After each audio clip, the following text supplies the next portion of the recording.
WhatsApp మరో కొత్త ఫీచర్ను తీసుకొస్తుంది. ఇంతకీ ఏంటా ఫీచర్ అనుకుంటున్నారా? ఇప్పుడు తెలుసుకుందాం.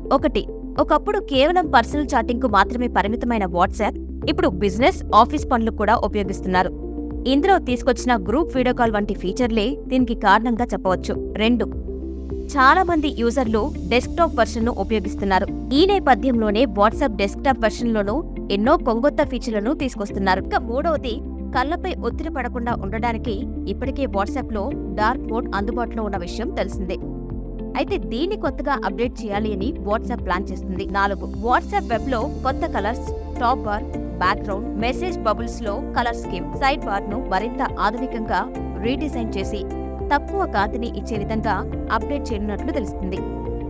లాస్ట్ ఫీచర్, 2020లో వెబ్ వర్షన్ కోసం డార్క్ మోడ్ ను విడుదల చేస్తుంది. ఇప్పుడు ఇదే ఫీచర్ ను అప్డేట్ చేస్తూ మరింత తక్కువ లైట్లో పనిచేసేలా చేయనున్నారు.